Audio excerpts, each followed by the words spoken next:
അൽഹംദുലില്ലാഹ് വസ്സലാത്തു വസ്സലാമു അലാ അഷ്റഫിൽ മുർസലീൻ വഅലാ ആലിഹി വസഹബിഹി അജ്മഈൻ അമ്മാ ബഅദ്.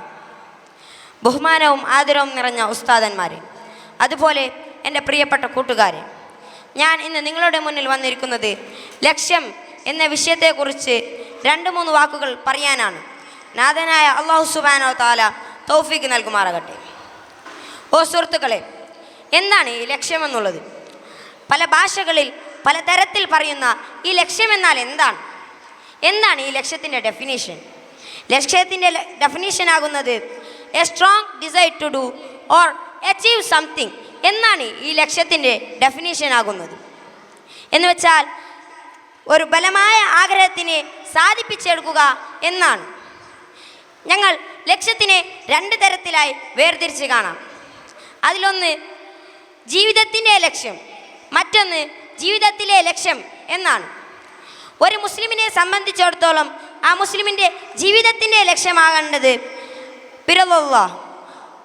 അള്ളാഹുവിൻ്റെ തൃപ്തിയാണ്. അള്ളാഹുവിൻ്റെ തൃപ്തിയാണ് ഒരു മുസ്ലിമിനെ സംബന്ധിച്ചിടത്തോളം ജീവിതത്തിൻ്റെ ലക്ഷ്യമാവേണ്ടത്. ജീവിതത്തിലെ ലക്ഷ്യത്തിൽ നിന്ന് തന്നെ ജീവിതത്തിൻ്റെ ലക്ഷ്യം പ്രാപ്തിയാക്കിയ ഒരുപാട് പേരുണ്ട്. അതിൽപ്പെട്ടവരാണ് പുണ്യ റസൂൽ സല്ലല്ലാഹു അലൈഹി വസല്ലമ തങ്ങളുടെ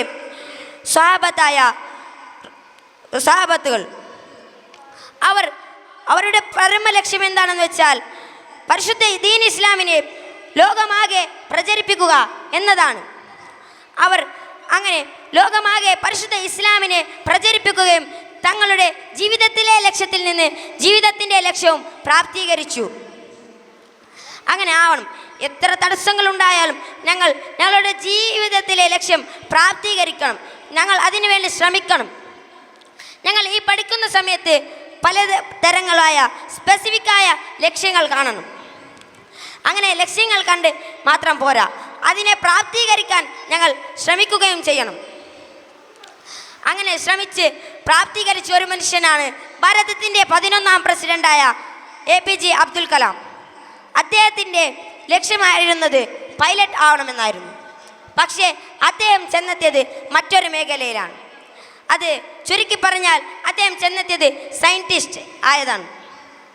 അങ്ങനെ അദ്ദേഹം ഭാരതത്തിൻ്റെ 11ാം പ്രസിഡൻ്റായ സമയത്ത്, നിങ്ങൾക്കറിയാം ഭാരതത്തിൻ്റെ പ്രസിഡൻറ്റിൻ്റെ സ്ഥാനം എത്രയാണെന്ന്. 3 സേനയുടെ ചീഫ് കമാൻഡ് ആയിരിക്കും ഭാരതത്തിൻ്റെ പ്രസിഡൻറ്റ്. അങ്ങനെ പ്രസിഡൻ്റ് ആവുകയും ഇന്ത്യൻ എയർവേസിൽ ട്രെയിനിങ് ചെയ്യുകയും അങ്ങനെ അവസാനം അദ്ദേഹം പൈലറ്റ് സീറ്റുകൾ ഇരിക്കുകയും ചെയ്തു. അങ്ങനെയാണ് എത്ര പ്രയാസമുണ്ടായാലും ഞങ്ങൾ അതിനെ മറികടന്ന് ലക്ഷ്യത്തിലേക്ക് എത്തണം. ഞങ്ങൾ ലക്ഷ്യം കാണണം. ലക്ഷ്യം കാണാത്തവരുടെ ജീവിതം മരണപ്പെട്ടവരുടെ ജീവിതം പോലെയാണെന്ന് ഞാൻ ഒരാൾ പറഞ്ഞതായി ഓർക്കുന്നു.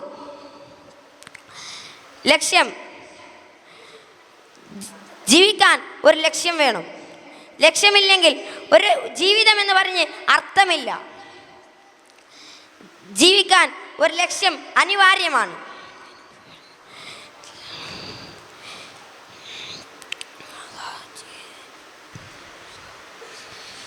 ഇത്രയും പറഞ്ഞ് ഞാൻ നിർത്തുന്നു. വാഹൃദാൻ അൽഹംദുലില്ലാഹി റബ്ബ്